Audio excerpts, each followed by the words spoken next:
It's good to be with you this morning.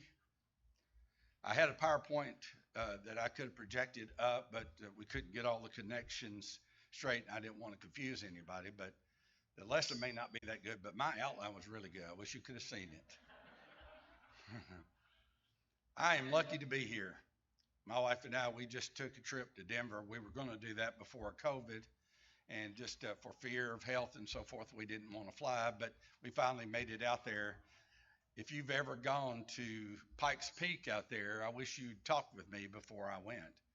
It's 14,115 feet, and you can go to the very top, not even close to the top. Mount Rainier, we could see the top, but it was way up there. But you could actually drive up there, and they never. What I did not know is they don't have guardrails in Colorado. And I mean, as you were going over these roads, there's about this much dirt on the side of the road, no guardrails, and it just looked like, well, look, if we wanted to take a leap out in the sky, we could do that if we just had wings on this car.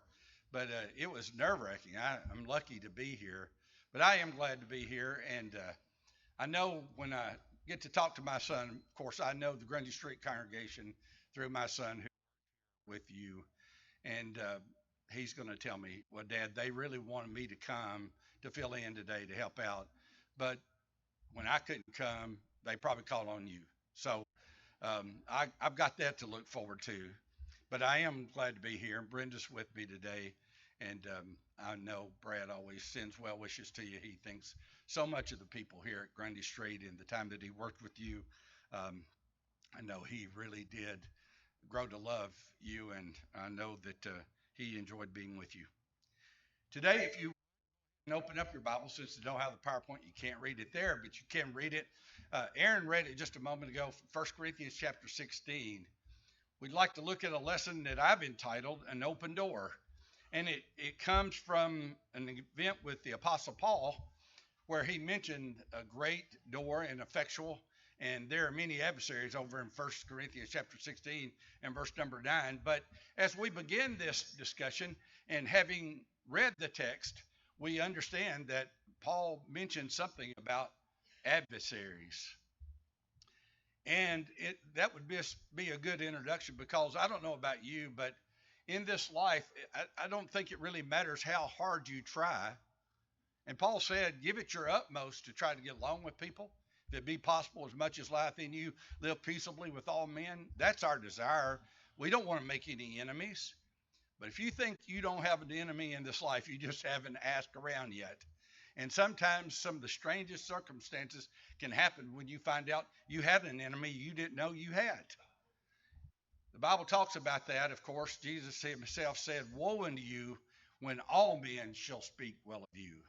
It's just not possible not to face adversaries. But the kind of adversaries the Apostle Paul faced in Ephesus and the kind of adversaries today that we face in the body of Christ are certainly similar. And I think the benefit is we think about open doors, and I believe that God does open doors. But we've got to understand, too, that there's adversity, and we're going to face it. You know, when you think about the term, having faced adversity, you think about the term adversary, obviously that means somebody that's contended with you, somebody that strove against you or opposes you. I think about Diotrephes over in 3 John when I think about somebody who opposed the church in the first century, and for whatever cause, I don't know. The Bible doesn't really note for us. But over in 3 John, John is writing, he's writing about a man, and he said about him, he said, I wrote into the church, but Diotrephes, who loveth to have the preeminence, receives us not. Wherefore, if I come, I will remember his deeds, which he doeth, prating against us with malicious words, and not content therewith. Neither doth he himself receive the brethren, and forbiddeth them that would, and casteth them out of the church. Beloved, follow not that which is evil. The idea here is that here was somebody, I don't know Diotrephes from, anybody that I've ever met, but I know this, he wasn't a good person. I know that he was a person who was an adversary to the church, and John said, I'm going to deal with him when I'm there. and the way he was plotting against them, not only would he not receive this letter that John wrote, but also he wouldn't receive anybody as well that came from John, the apostles. And even with regard to them, that he would even forbid others who might have received them. But he was certainly an adversary. You think about another term almost like that, and that's adversity. You know, you don't think about David as being somebody that had so much adversity in his life. But really, if you take just a quick scroll over his life, you think you've had problems in your life, you think you've had to face some adversity, just think a little bit about David's life for a minute with me. Uh, Saul didn't care much for him. Saul wanted his son to reign, and yet he knew that David would be the next anointed king. And so he was going to try to get rid of David. In 1 Samuel 18:1, it said that he tried to nail David to the wall with a javelin, not once, but twice. And he just went from place to place trying to find David, trying to slay him. He was more preoccupied with slaying a friend like David than he was even opposing an enemy. You think about not only that, think about how he had to deal with that great big soldier named Goliath in 1 Samuel chapter number 17. Nobody else would go out and fight him, but the Bible tells us that David was willing to take on that cause, because even though their hearts failed, David was willing to fight. And he was willing to stand up, and we know the eventual outcome of that, how he slew Goliath, and of course they conquered over the Philistines at that time. But it was just David's life, it seemed like, was set for adversity. Every time he turned around, something happened that really distressed him and caused him so much havoc and pain. Think about his sons, Absalom, who really wanted to reign in David's stead, and really did everything he could to steal the hearts of the people by becoming a judge to them. And when they brought matters before him, he would rule, hopefully wise enough that he would get some acclaim to a point where people would follow him rather than David. But it wasn't just that he had a problem with one son. He had a son named Adonijah who also did the same thing. Can you imagine really how he tried to strut his stuff around the nation in order to raise and gain fame and popularity in the eyes of the people? He had these horses and chariots that would go before him. He had 50 men beside that who would walk, and introduce him and to really lead the way for him wherever he went in the kingdom, trying to steal popularity from David. And then think about, too, even the enemies of David, like Saul, also had sons like Shimei, who also disliked David, was willing to curse him and throw stones at him. You just think about his life. Sometimes you think about adversity, and we think, boy, we've had such a tough way to go.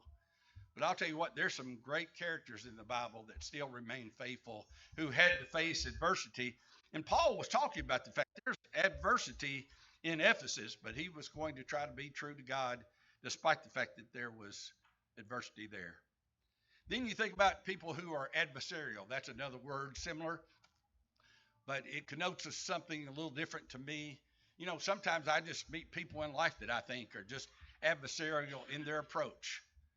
They're just born in the objective case and the kickative mood. I think about the example that Paul mentioned over in 2 Timothy chapter number 4. As he closes out that letter, he said, Alexander the coppersmith did me much evil. The Lord reward him according to his works. I don't know Alexander. I don't know why it was that he had a bone to pick with David. I don't know why he took such an adversarial attitude toward him, but he did. When Paul wrote to the church at Philippi, and I know Phil in preaching that would always talk about, the joy that is mentioned in the book of Philippians. Probably 16 times some form of the word joy or rejoicing appears. They were just about immune from any real problems, it seems, from the writings of Paul, but there was one or two things mentioned in that book were a little negative. In chapter number 3, he mentions beware the concision. I think he was talking about those people who were Judaizers, who were insisting that circumcision still be bound on them as a matter of faith when it was no longer binding and obligatory. But also, he mentioned something too in chapter number 4. He said, "Did I beseech Euodias and I beseech Syntyche that they be one in the Lord?"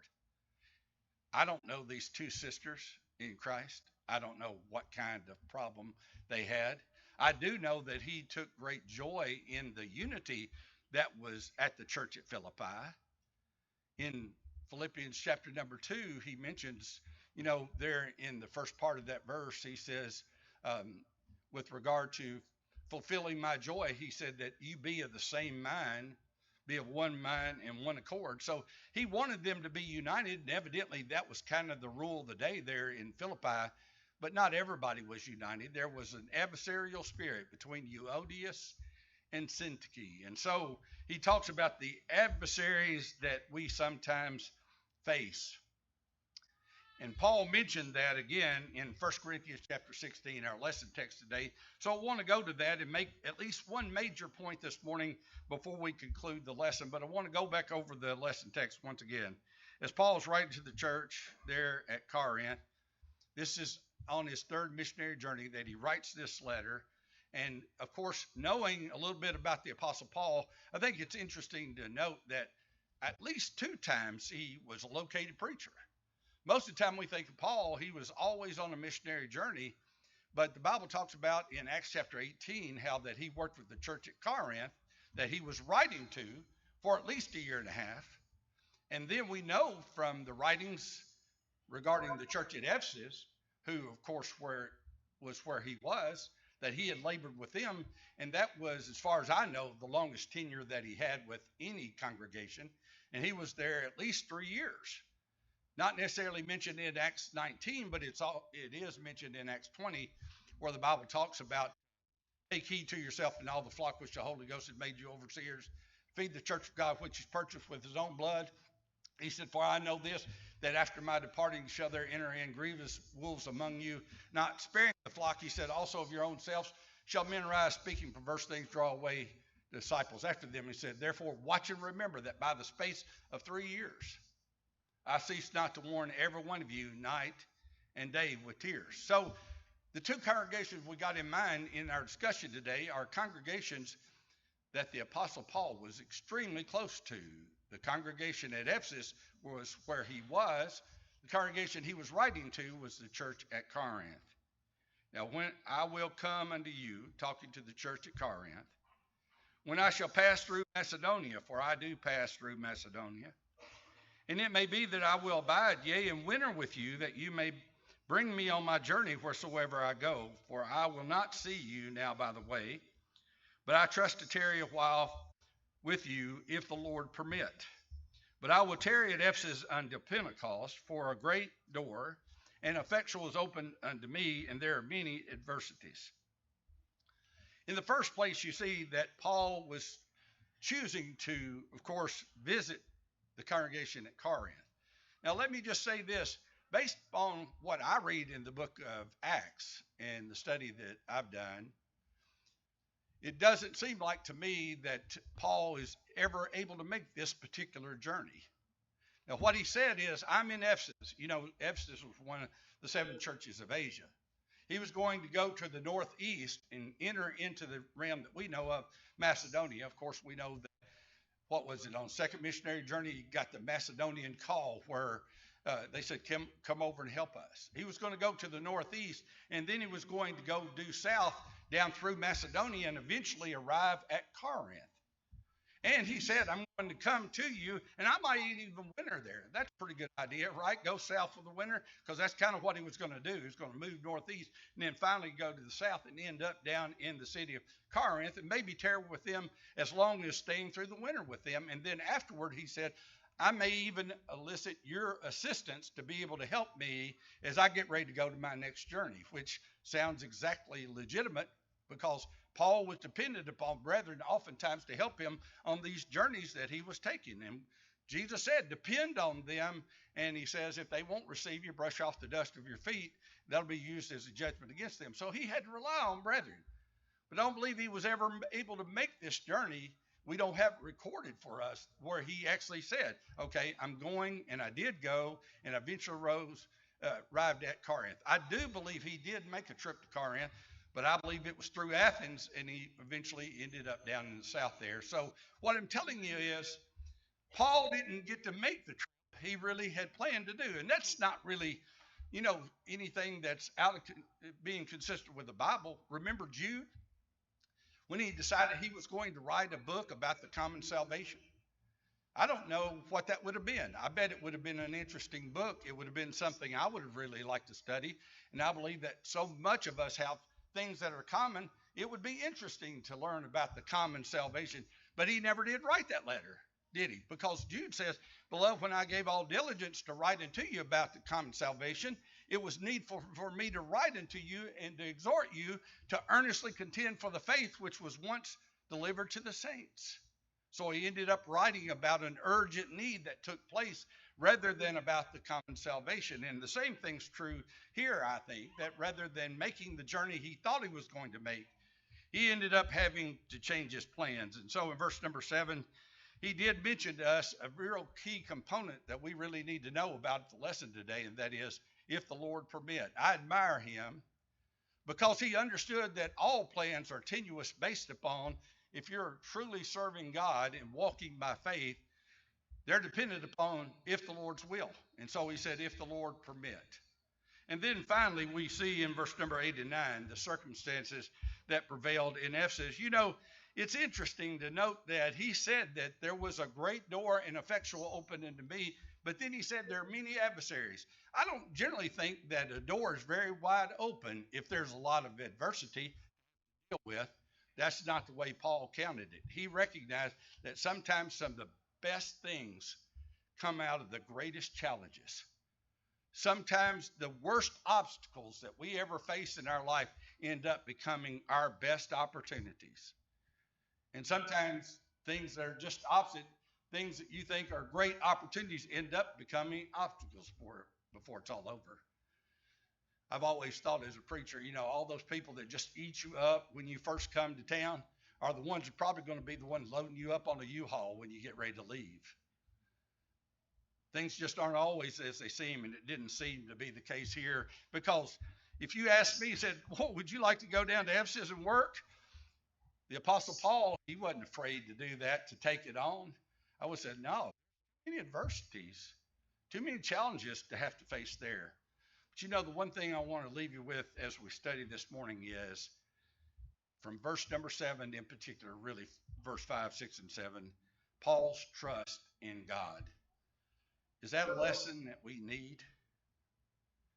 I don't know about you this morning, but I can answer that for sure, that I know that I need it. I think sometimes that my faith compared to somebody like the Apostle Paul, I'm just playing at it.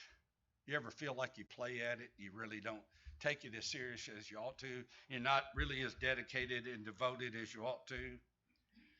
Most people say, I really would want to work and serve God. But I think most of the time, we really condition that on as long as it really is something that's going to please me. Something that I can do that's not going to be an imposition.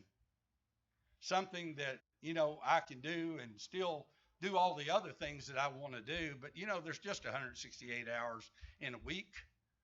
The Lord really doesn't require or make it mandatory that we spend all that much time when we come together in Bible study and worship.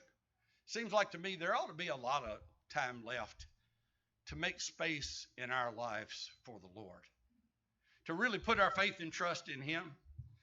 Paul said, being ignorant of God's righteousness, going about to establish their own righteousness, they've not submitted themselves to the righteousness of God.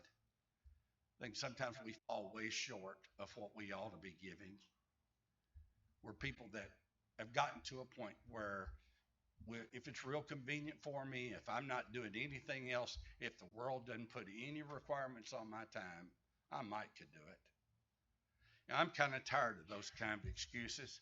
I want people to recognize, like the Apostle Paul, put your faith and trust in the Lord. Allow God room in your life to work. It wasn't the Bible that said it, but I think the principle is true, that the best laid plans of mice and men often go awry. Don't you? I mean, it's interesting to note. Here's Paul. He's got this plan laid out. I could say about my son, for those of you that really know him, nobody plans like he does. I tell you what, you give him a circumstance, and he starts writing down on his little bitty iPhone. Well, he doesn't have an iPhone now. He's got something he can write on with a little bitty stylus or something like that. But he starts writing down because he wants a plan, and he hates plans being changed. But if you're going to work in the kingdom of the Lord, sometimes plans do change. The Apostle Paul recognized that. One of my favorite quotes is, and it's strange, bizarre, I guess, but Mike Tyson said about plans, he said, everybody's got a plan until you get punched in the face. And I think that's right about life. I think that's right about living the Christian life. We got all these things in mind. Yeah, we can do, we will do. But then something happens, things go a little bit sideways, and our plans change. And we've got to understand that in trying to live a life according to the will of God, we've got to be willing to custom fit our life to the Lord instead of making him fit into our little world. And that means that I've got to be willing to adapt. I've got to be willing to change. I remember when Dr. Hollins, who attended at Main Street when I preached there for the 10 years I was there, talked about 4 keys to longevity. One of the keys, and it was kind of amazing to me that this was one of them, but did you know that adaptability and the willingness to change was one of the 4 keys of longevity? If you want to live a long life. In other words, people that have such structure that they never want to make changes and they don't really like it when people offer up things to do that are different, they really buck against that. It really causes them stress. And as a result of that, sometimes this stress ends up injuring their health and they don't live as long. But he tells us over in 1 Corinthians 9 to talk to us about adapting to things. He mentioned this. He said, "For though I be free from all men, yet have I made myself servant unto all, that I might gain the more." He said, to some degree, you got to be willing to adapt, to be willing to change if necessary. Verse number 20, he says, "And unto the Jews I became as a Jew, that I might gain the Jews. To them that are under the law, as under the law, that I might gain them that are under the law." I understand. That was easy for Paul because he was a Jew and he was under the law. And then it said, "To them that are without law, as without law, being not without law to God, but under the law of Christ, that I might gain them that are without law." Now, he didn't mean that people are without law, because if they were without law, then that would still be a law, because they have this law that they're not under any law. But he was talking about the fact that you think about patriarchy and how it operated. They didn't have a formal law like the law of Moses, like the Jews had received. What advantage hath the Jew, and what profit is there of circumcision?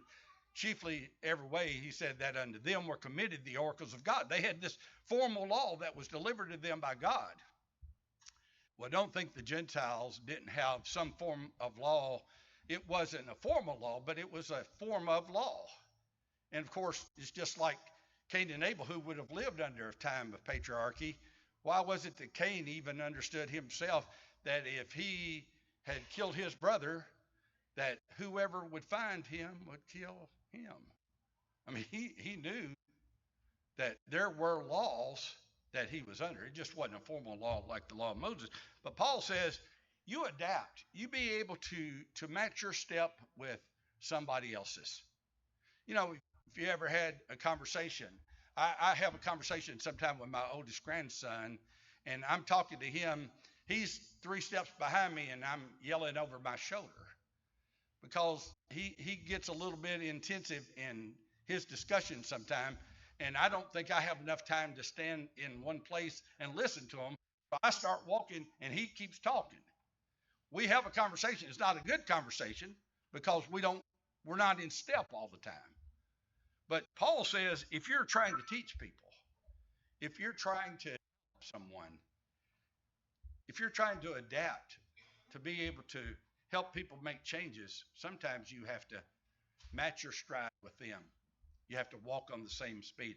If I were out walking and I were walking with a friend, ideally we'd walk the same speed. That way we could have a good conversation. And here he's talking about you've got to be able, to the Jews, to be able to relate to a Jew. If you're talking about the law of Moses, you got to relate to people by the law of Moses. If you're going to be without law, you've got to be able to relate to them as to the law that was handed down through generation to generation. Then he said to the weak, he said, I become as weak that I might gain the weak. He says, I am made all things to all men that I by all means might save some. He didn't mean that I'll talk out of both sides of my mouth. Some people think being all things to all men means that you just tell people what is convenient and you don't stand up for anything and you never really take a stand for God. And that's the furthest thing from the truth. That's not what he's talking about here. He's saying be able to meet people where they are. Be able to understand you've got to be able to adapt in a situation like this. You know, one thing that we'll say about the Apostle Paul here is he relied totally upon the will of God. In Acts chapter 18, verse number 21, as he leaves the congregation at Ephesus at that time to go to Jerusalem, he says, but bade them farewell, saying, I must by all means keep this feast that cometh in Jerusalem, but I will return again if you, he said, unto you, if God will. And he sailed from Ephesus. In 1 Corinthians chapter 4, or chapter 1, in verse number 1, Paul, the Bible says, was called to be an apostle of Jesus Christ through the will of God. You notice this? Paul was concerned about doing the will of God, just like Jesus, who said, I came not down from heaven to do my own will, but the will of the Father which sent me. Not only did Paul understand what Jesus had said, he understood how it applied to his life too, that what we ought to do is allow enough room in our lives to be able to let God operate and to understand what his will is for our life. And you see this demonstrated over and over again by the things that he said. 1 Corinthians 4, verse 19. But if I will come to you shortly, he said, if the Lord will, and will know not the speech of them which are puffed up, but the power. And then, of course, you know, there's discussion about who wrote Hebrews, but if Paul indeed wrote Hebrews, I've always believed they did. He said, this we will do if the Lord permit. You ever talk in terms of that? I talked to a boy yesterday who was telling me about his teenage son who said he really had opened up within the last year or so about what the will of the Lord was for his life. And I thought, boy, that is a good discussion. How many times do we really ask ourselves, are we really allowing room in our life for God? Are we really asking ourselves, what is the will of the Lord for me? Because it's important for us to ask that question and to really understand what it is that God needs me to do in his kingdom. It's important to really ask if the Lord's will. You hear the story about the farmer who was going down to buy a bull, and he was walking down this farming community. Another farmer was standing out by the road. And as he was walking down there, he had this rope around his shoulder, and he had a pocket full of money, and he was strutting his stuff, going down to buy this new bull from another farmer. And so the old country farmer was standing out by the road and said to him, hey, buddy, where are you going? He said, I'm going down here to buy a bull. And he said, I'm going to lead it back to my property there. And I said, I'm going to take full use of that bull with the herd. And so he said, I should be back in just a little bit, do that. He said, you're going down to buy a bull. You mean if the Lord's will? He said, no, I didn't say if the Lord's will. He said, you see this rope on my shoulder? He said, I'm going to take that rope. I'm going to put it around that bull's neck. I'm going to be the one that leads him back, not the Lord. He said, you see this pocket right here? It's just full of money. He said, I made that money. That ain't the Lord's money. That's my money. I'm going to go down there and I'm going to lead that bull back and I'm going to buy it with my own money. And no, I didn't say if the Lord's will. So he went on down, bought the bull, put a rope around his neck, started leading him back to the farm where he came. And on the way, the bull kind of got a little mind of its own, got a little agitated, started running with the man. Finally, he was dragging him through the ditches. By the time it was all over, the man said, look, if I keep holding on to this rope, he says, I'm probably going to die. So he let go of the rope. The last time he saw the bull, it was moving in the distance on the horizon with that rope just shaking like crazy as he went down through there, getting away from the farmer. So when he pulled himself up finally, he was all bruised and battered, just barely could walk, and he was limping, just barely could take a step, and he was making his way back to the farm. The same old farmer standing by the road when he came by. And when the farmer saw him and saw how badly he was beat up and cut, he said, "Hey, buddy, where are you going?" He said, "I'm going home if the Lord's will." He began to see things altogether differently. And so we recognize the importance of allowing God room in our lives. The Apostle Paul said this in Ephesians chapter 5, beginning in verse 15. He says, "See then that you walk circumspectly, not as fools, but wise, redeeming the time because the days are evil." You know, the idea of walking circumspectly literally means be careful where you step. It reminds me of a cat. I don't have an animal.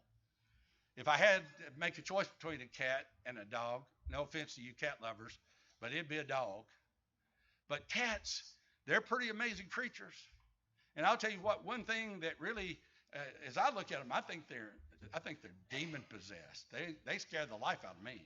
But I'll tell you what, one thing they will do, they're careful on how they walk and the steps that they take. And when I think about walking circumspectly, I think about that cat, how cunning he is, how poised he is every step. And that's the idea. The idea is if you walk circumspectly, you make good choices today. You make choices like God would want you to make. You make room in your life for the Lord's will. And the choice you make today, the path you choose, you not only, of course, get that path, but you get what's at the end of that path. And you grab a stick and you get what's at the end of that stick. You walk circumspectly. You choose wisely how you walk. Why? Because honestly, folks, life is so short. You just wouldn't even know. If you were 69 like me and been married 49, we'll be married 50 years next year. It's been the fastest sojourn you could ever imagine. And when you look back, you'll understand exactly why Peter said, as strangers and pilgrims, abstain from fleshly lusts, which war against your soul. What's he saying?